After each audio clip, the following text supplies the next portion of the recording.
From the day it was dedicated in 1982, the Vietnam Veterans Memorial touched the American people profoundly.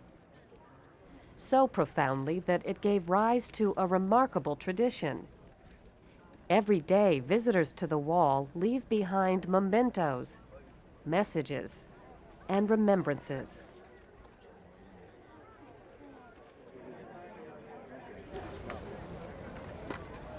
And every day, a park ranger carefully collects those remembrances, only to find more left in their place.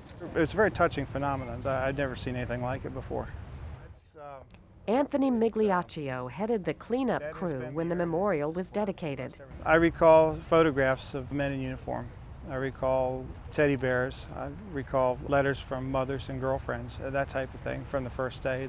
As far as what to do with it goes, I couldn't bring myself to dispose of it. Soon there were thousands of articles, and the National Park Service decided it had a historic collection.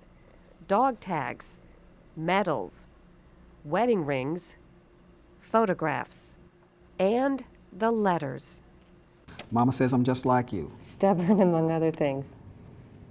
I just found out about you. How could they hide you from me for so long? By 1989, the Park Service needed help cataloging the growing inventory. We get a lot of trifold flags. Dury Felton volunteered.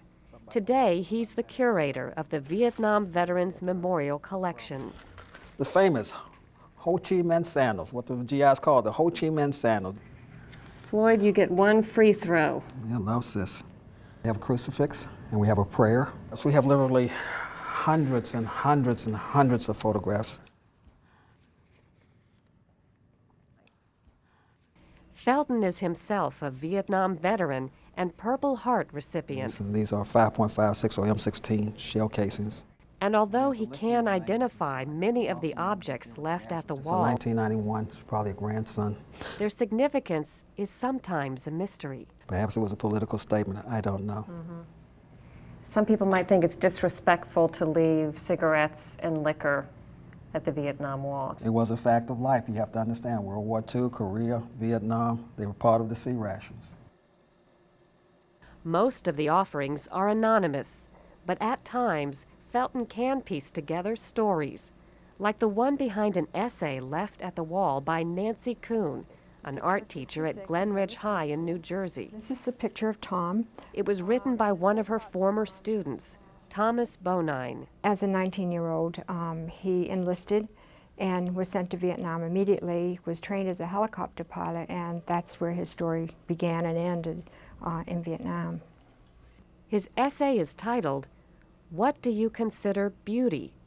There's even beauty in death, so peaceful and calm, because death is just another beginning.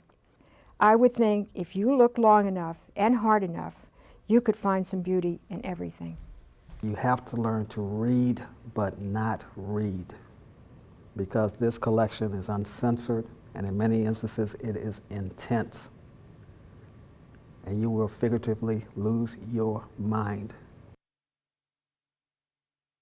Rethinking how we've been doing everything through the years. Look, this goes on for a block. Yes. Today, the Vietnam Veterans Memorial Collection has grown to an astonishing size, About 64,000 objects. most of them stored in Landover, Maryland. But the National Park Service also loans out exhibits. There's one at the Smithsonian's Museum of American History.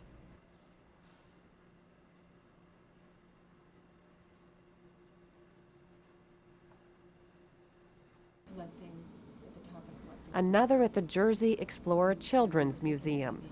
It's a karate belt. Who would leave it? Gary Patnosh takes the items into New Jersey schools, Could you read it for me, please? where he says they have more personal impact than any history lesson.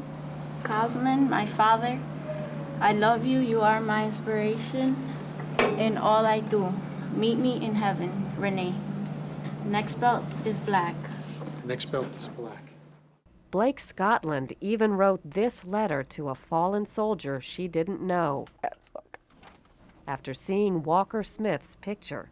There are years you never got to experience, people you never got to meet, and places you never got to go. From that one picture, I've learned something to live every day to the fullest, to the best of my ability. What a great gift life really is. I'll keep your picture in my mind. Blake.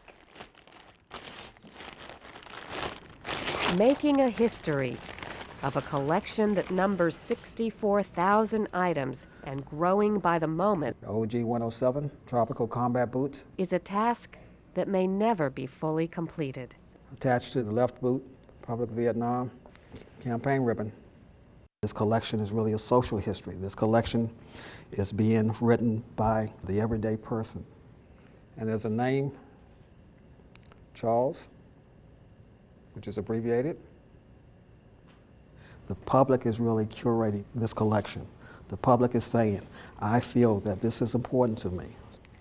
Then on the left boot, we have RIP, rest in peace, with the Latin cross, inscribed, and sentiments not forgotten.